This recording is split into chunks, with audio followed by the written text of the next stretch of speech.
to another Christmas holiday special. It is that time of year. 2019 is coming to an end, and 2020 is right upon us. And what makes this a special holiday video, you may ask? Well, Santa hat, obviously.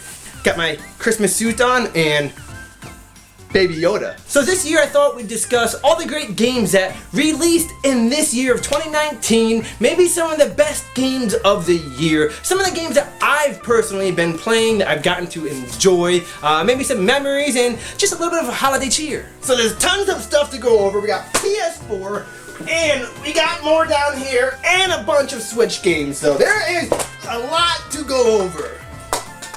So to start off, for my monthly pickups of December, if you check me out on Twitter, if you follow along for Switch Corps, every month, we all post our pictures of our monthly pickups. So for the month of December, I did get some Black Friday deals on PS4, a lot of Black Friday deals, but I did get Switch. Final Fantasy VII and 8 Remastered released the double pack, so that just came out for Switch, so of course I got that. We all know how I feel about it.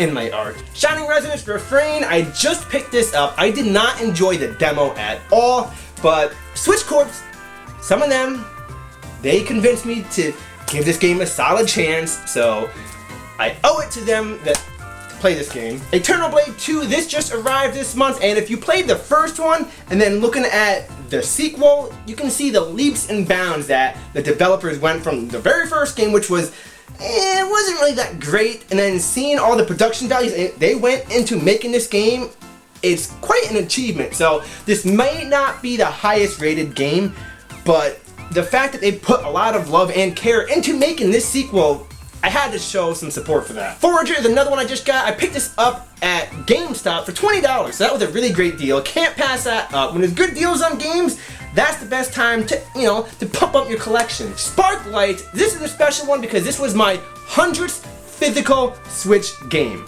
Not including my digital games, because that would, the math, it adds up quite a bit. But for my Switch physical games, this was a lucky number 100. I'm actually really excited this was my 100th because it's right up my alley. It's that 16-bit retro style game. It's, it's like an action RPG, top-down perspective, kind of like Zelda, so I'm really looking forward to playing this. Slay the Spire. Now, this was a deal of the day at GameStop for $10. And this is regular price, like $40, so I couldn't pass it up. Now, this just came in from First Press Games. This is phenomenal. Look at the love and care that went into this, making this box just for this. This is a whole new world, and this is beautiful. Just the artwork that they went into it. It's a small indie game developer, Mad Gear Games, and First Press brought us the physical release first, and it is amazing because just the artwork alone for this is really amazing looking. And when you open it up, tons of goodies. You get a little collector coin in here, and you get a fully colored manual. I love those manuals, and reversible cover art. So that is just awesome. You can have either side be your front cover art to display. So great pickup. I'm really looking forward to playing this. No brainer. These are great games coming out on the Nintendo Switch. Gun Pixies. You gotta get those Switch lewds. Hero Land, that arrived as well. I had a complication with Amazon because Amazon sends boxed games in those little bubble envelope flyers that offer no protection, and it came completely crinkled, so luckily I was able to send it back free of charge, and they sent me a whole brand new one. But I'm really looking forward to playing this. It's fun and cute. What's not to love? And of course, the Gold Shovel Knight amiibo came in, so I had to pick that one up. That was I pre-ordered this, so that was a long time ago when I pre-ordered this. So I've been waiting a while, and I think I need to get the game. I have it on Wii U. Doesn't that count? So those are just the games that I picked up this month for Nintendo Switch. Now, I haven't really been playing my Switch at all this month. I completely went cold turkey on Splatoon 2 because we know I'm addicted to that. I put too many hours into that. But I've been sinking time into PS4. It's just that time of year. Black Friday deals for PlayStation are just phenomenal. Games for like $10, $20 each. I typically don't really buy many PS4 games throughout the entire year, so I had to indulge. So here are all my Black Friday deal pickups for PS4. To start off, Tales of Berseria. This was actually a really great JRPG. I really hope that they bring this over to Switch because I would totally double dip for it. I did play Tales of Vesperia and that was very fun. I had some issues with the game, but Tales of Berseria, you can really see how much they improved upon about it.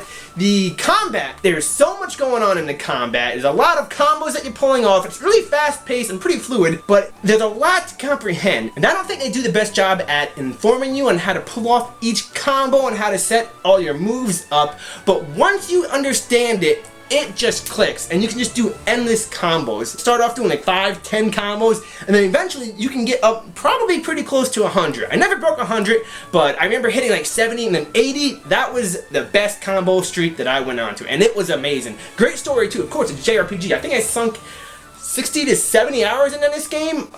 It's a big game. And I did get the Tales of Vesperia Blu-ray, The First Strike. I haven't watched it yet, but I will probably watch this over Christmas Day. Resident Evil 2. Can I just say, this may be my game of the year. Maybe. I don't know, it has some strong competition. Astral Chain is up there, Fire Emblem 3 Houses, Dragon Quest XI S, although can we count that as a 2019 game of the year? Well, it could be my personal game of the year. Strong competition, but Resident Evil 2. I loved and hated this game all at the same time. I am not a horror gamer. I don't play horror games. I scare too easily. I am frightened. All the way through this, I was on my toes. But with that, it's exciting. I can't explain it. The horror and fun just mixed together. You're scared and you're excited. So definitely. I'm really excited for Resident Evil 3. I will be playing it, even though I regret saying that right now because I'm gonna be horrified. Star Wars Jedi Fallen Order. This game, I really have to give props to Respawn Entertainment for bringing us this game. It was amazing. You know, I'm not a big fan of EA at all. I don't think I've ever bought an EA title. This might be my very first one. But they did make a fully single-player campaign. No online aspect to this game at all. Is there anything online? I don't think there is. It's just completely story-driven, just for you to enjoy. And boy, do they knock it out of the park. I think this is better than the movies. Better than the Star Wars movies. Well, the new trilogy. And even the prequels. Nothing's better than the original 3.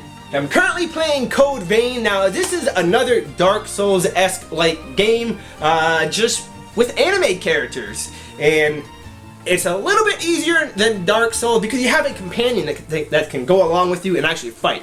That is a huge benefit. Just makes it so much more accessible. And I think that is a huge improvement. Now you can have online multiplayer with it. You can have actual online players join in with you, or you can just have an NPC join in with you. But the character customization in this game, oh my goodness.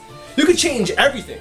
All the facial expressions, you know, eyes, everything, ears, nose, different colors, two-tone eyes. If a game has two-colored eyes, that is my jam. Hairstyles, hair colors, outfit changes, you can add and subtract outfits. It's just amazing. So if you're looking for, you know, an anime Dark Souls with tons of character customization, play some Code Vein.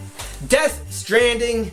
Yes, I did get the game. Besides all the controversy, of course I had to get it. I still think the game looks amazing. Yes, it is a walking simulator or mailman delivery simulator game. Besides that, it has Norman Reedus. I had to get it, and it was $40 on sale, so I couldn't pass it up. Looking forward to playing this. So we'll see. Then I picked up Star Ocean. I was hoping to get this physically on a Nintendo Switch, but I don't think you can. I think it's just digitally. But they had it physically for $10. Couldn't pass it up, the Day 1 edition. And I got the Dot Hack Games Last Recode. Apparently this is a combination pack.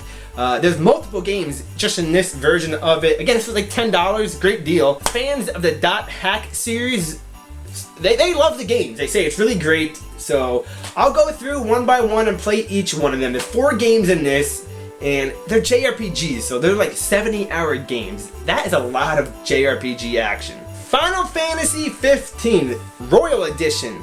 Had to get it. $15. Couldn't pass that up. I know there's a lot of talk about Final Fantasy 15. I don't think it was really well received. But for $15 for the Royal Edition, I mean, you get all the extra DLC, all the bonuses in this, so I had to get it. I do want to play it. I played the Pocket Edition on Switch, and I was enjoying it. It was a fun game, it got rid of all the filler, and it was chibi, but it was still fun. So I'm looking forward to this. I will jump into this game sometime in 2020. Okay, here we go. For all you JRPG fans, probably your game of the decade. Persona 5. Finally got it. Persona 5. And I know they have that new edition coming out where it has all the extra, DLC and bonuses, but that's like $50 or $40, $10. Oh my goodness, Black Friday deals, all these games that I just showcased, I got them all for like $20 or less, all during, the holiday sales. There's so many games that you can pick up during November and December for dirt cheap, so get them while they're hot. Bloodborne, I've had my eye on this for a long time. It's been $10 for like a long time, but I just never picked it up. But I finally got it, because again, $10 over Black Friday, and I know I'm not a Dark Souls fan, because, well, great games, I am just horrible at them, but I want to be good at them. I want to play them. They look fun, but I know I will never be that good at them. They're just, they're treacherous. But Bloodborne, I like the aesthetics of it, just the whole setting of the world, everything about it. This one's really right up my alley. Although I like this. It's got inlay art or reversible cover art. So I've been looking forward to this. I've watched the Game Grumps play this game like a million times. I'll eventually play it, but I probably won't get that far because I'm not that good. Uncharted, the Nathan Drake collection. So this has the first Uncharted games, 1, 2, and 3. So it has all 3 of them. I have the 4th one. I played that. Loved it. Absolutely loved it. Grayson Nomad recommended me this game series, so I finally got the Uncharted collection, Nathan Drake collection, so I'll get to play all 3. Days Gone, here's another one. This was like $15, or was it $10? It was dirt cheap. Got this at GameStop for the Black Friday deal, so open world game, what's not to love? Zombies, what's not to love? Motorcycles, I mean, come on. Put it all together, that's a great package. It's a win-win. And then lastly, Valkyrie Revolution. Now this gets really bad reviews. Apparently it's really not that great of a game, but for $10, again, you can't pass it up. Kind of like the Hyrule Warriors, the Dynasty Warrior games. Apparently it's like that, and I love those Warrior games. So I'm a big fan of that. I don't think they did the best job of it from what I've heard, but I'll try it out. Any hack and slash game I'll certainly try out. Oh, and I also picked up the Bravely Second art book. I had to get this. It's beautiful artwork. I do have the first one, and in light of Bravely Default 2 being announced at the Game Awards, I'm excited for that. I know there's Bravely Second. This is the actual sequel to Bravely Default. This is like same character, same world sequel, whereas Bravely Default 2 will be just another Bravely Default game. Oh my goodness. I mean, look at this. I had to get it. It's just amazing artwork, amazing characters. So you can get this, you can check it out on Amazon. And the last 2 things that I'm going to showcase real quick are these 2 steelbooks. I don't normally seek out steelbooks, even though they are absolutely stunning. But you got the Smash steelbook. This is $10. Look at that artwork on the inside. Amazing inlay art. It's got the Smash logo in the front, nothing on the back, just black. But still, nice and sleek and really. I got the Pokemon Shield steelbook, so you got some shields on the inside. This came with the actual game. If you ordered it off of shopformegastore.com, so I had to have it imported, but still it was worth it. I mean, and it was a sale. I got this with the game for like $50 on launch day. Can't beat that. So that's everything that I picked up this holiday season. Those are the games that I was able to play so far. Again, mostly PS4 games that I played in the month of December. Coming up for next month, in the new year, what am I looking forward to? Trials of Mana. I cannot wait for that game to release. I do have the Mana collection, and being able to play the third one game after 23 years has just been mind-blowing. It was phenomenal. So I'm really looking forward to the remake. We have a bunch of JRPGs releasing. The Last of Us Part 2 is releasing. Can't wait for that. That will probably be my game of the year next year. Unless Breath of the Wild 2 releases, which I really do think it will. Holiday 2020, Breath of the Wild 2. Bravely Default 2 will be coming out next year. We have the Tokyo Mirage Sessions being ported over to Nintendo Switch. That is releasing. A bunch of other JRPGs, a lot that I can't think of right now that I'm not naming, that are releasing. I think 2020 will be a fantastic year. Ghost of Tsushima for PS4. Cyberpunk 2077 is releasing. 2020 is going to be the year for video games. We have brand new consoles coming out, the PS5. We have Xbox coming out. Yes, Xbox. That's the new name, Xbox. We have the Series X releasing. There'll probably be another series that got to. Looks like a PC tower. But a lot of great games. Just gaming history in 2020 is going to be at an all-time high. So pay attention. So what are the games that you've been playing this holiday season? What games did you get this month? What games are you looking forward to get in the new year? So be sure to have a Merry Christmas, have some happy holidays, and we'll see you again in 2020. And thank you for joining us today for an episode of Wormy's Playhouse, and please like, comment, and subscribe, and follow me on Twitter, and we'll see you again for an episode. We'll see you then. Bye!